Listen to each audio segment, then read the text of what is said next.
ইমাম গাজ্জালী রাহমাতুল্লাহ আলাইহি হুজুর আমার তার মুরিদকে ডেকে বলেছিল, ও বাবা মুরিদ রে,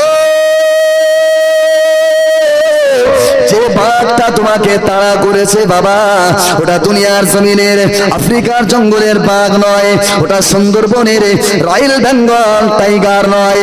ও বাবা, ওই বাঘটা হলো হযরতে আজরাইল। তুমি যে নিচে দড়িটায় তুমি ঝুলে ঝুলে নিচে নেমেছো, নিচে দেখেছো সাপ, ওটা হলো কবর। কবরের ভিতরে বড় বড় বিষধর সাপ তোমায় গেলেই মানে তোমাকে দংশন করবে। আর তুমি যে দড়িটা যে ঝুলে ঝুলে তুমি নিচে নেমেছিল, যে দড়িটায় তুমি ঝুলেছিলে, ওটা পৃথিবীর কোনো দড়ি নয়, ওটাই হলো তোমার হায়াত। ওই লম্বা হায়াত নামক দড়িতে তুমি ঝুলে রয়েছো। দুটো ইঁদুর তুমি দেখেছিলে, একটা কালো ইঁদুর, একটা সাদা ইঁদুর। ও দুটো ইঁদুর নয়, ইঁদুর নয়, ওই দুটো হলো, একটা কালো ইঁদুরটা হলো রাত, সাদা ইঁদুরটা হলো দিন। দিন যায় রাত আসে, দিন যায় রাত আসে, দিন যায় রাত আসে। আস্তে আস্তে করে তোমার ওই ঝুলন্ত হায়াত নামক রশিটা ওরা ঘুরে ঘুরে রাত আর দিন খেয়ে ফেলছে। যত দিন যাচ্ছে তোমার আয়ুটা কমে যাচ্ছে। তারপরেও তুমি যে মধুটা খেতে লাগলে, ও বাবা মুরিদ রে, দুনিয়ার মানুষেরা তাদের আজরাইল লক্ষ্য রেখে দেবে। কবরের ভিতরে বিষধর সাপের কথা তাদের বর্ণনা করা হবে। হায়াত নামক রশিতে তারা ঝুলে থাকবে, কিন্তু হায়াত নামক রশিটা রাত আর দিন কেটে দেবে। এরপরেও বান্দা বান্দি বলবে, যাই যাব খেয়ে খাবো, দুনিয়ার মধু খাবো। দুনিয়া দুনিয়া দুনিয়া দুনিয়া, ওই মধুর চাঁদটা হলো দুনিয়া। ইমাম গাজ্জালী রাহমাতুল্লাহ আলাইহির কাছে তার একজন মুরিদ এসে বলছে, হুজুর, আমি না গভীর রাতে একটা স্বপ্ন দেখেছি, স্বপ্নটা দেখে আমার খুব ভয় হচ্ছে। বাবা, কি স্বপ্ন দেখেছো? কি স্বপ্ন দেখেছো?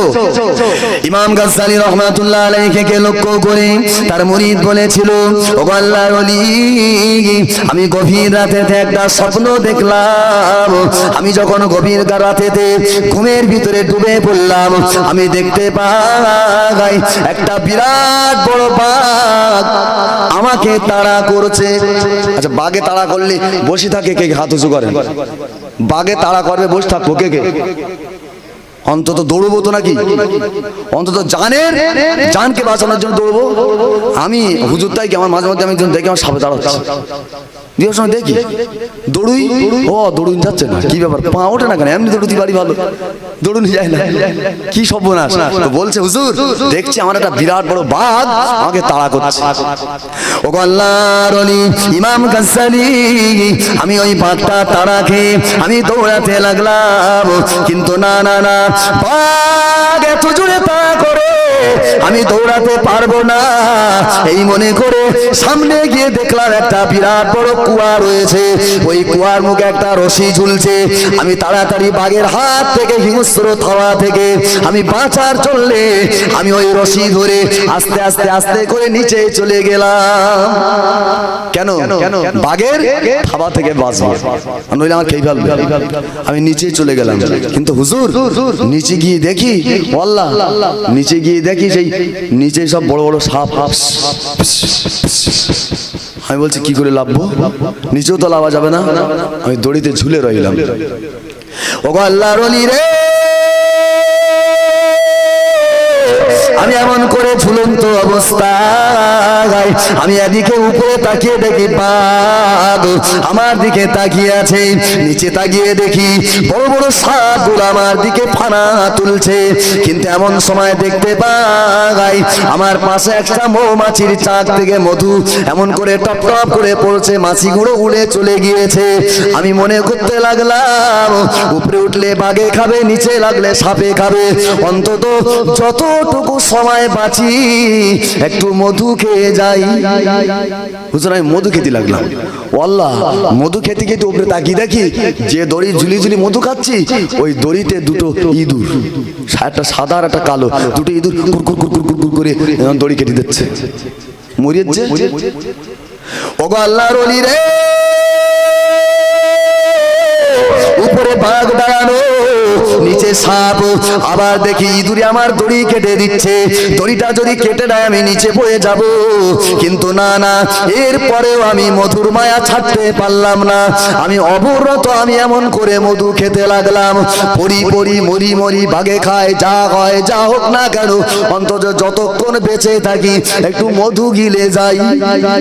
হুজুর আমি মধু খেতে লেগেছি, এমন অবস্থায় আর ঘুম ভেঙে গেছে। হুজুর এই স্বপ্নটা কেন দেন?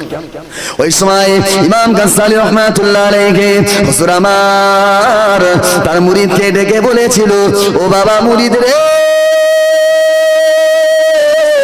যে বাঘটা তোমাকে তাড়া করেছে বাবা, ওটা দুনিয়ার জমিনের আফ্রিকার জঙ্গলের বাঘ নয়, ওটা সুন্দরবনের রয়্যাল বেঙ্গল টাইগার নয়। ও বাবা, ওই বাঘটা হলো হযরতে আজরাইল। ও বাবা মুরিদ, বাঘটা তাড়া করে তোমার দিকে অবরত তাকিয়ে রয়েছে। তার মানে হযরতে আজরাইল ফেরেশতা, মালিকুল মাউত জমদুদ, সদা সর্বদা তোমার দিকে তাকিয়ে রয়েছে। কখন জান কবুল হবো, কখন জান খাই করবো, কখন ওরে তুলবো, আল্লাহ অর্ডার দেবে। সদা সর্বদা আজরাইল তাকিয়ে আছে। তুমি যে নিচের দড়িটায় তুমি ঝুলে ঝুলে নিচে নেমেছো, নিচে দেখেছো সাপ, ওটা হলো কবর।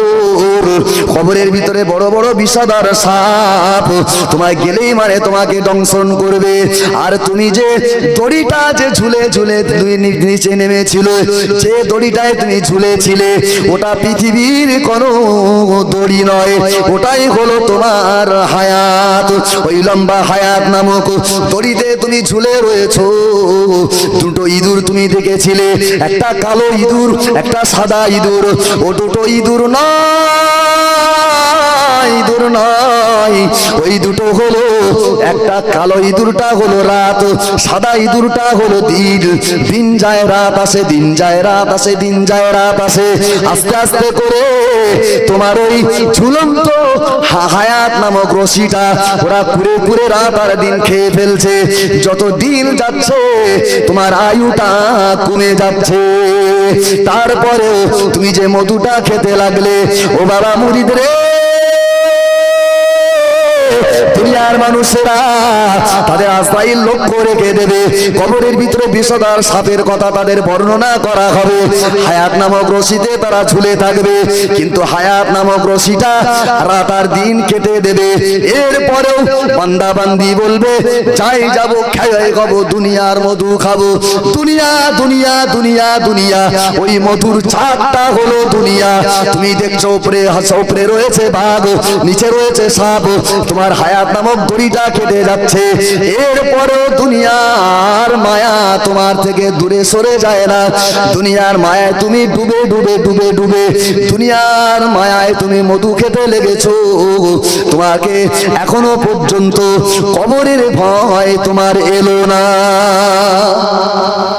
এসেছে দুনিয়ার মধু, এই চাঁদটা হলো দুনিয়া। আজকে দেখে আমরা বুড়ো হয়ে গেছি, রশিটা যারা আছি অটোমেটিক রাত দিন রশিটা ওই দড়িটা কাটছে না, কাটে না। কার কতটা কেটেছে তার ঠিক নেই। আল্লাহ না করুক এমন মানুষের হয়তো এমন কাটা কেটেছে 1 সপ্তাহ মধ্যে ছিঁড়ে যেতে পারে।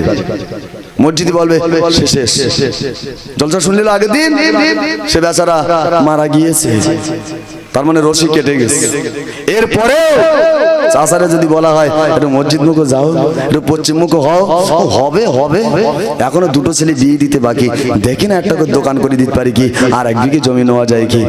তাহলে পশ্চিম মুখে চাষা আর কবে হবা? পশ্চিম মুখো হওয়ার আগে আজরাইল বলছে, আমি তোমাকে জান কবজ করে পশ্চিম মুখো আর হতে হবে না, তোমার উত্তর দক্ষিণ করে দেবো।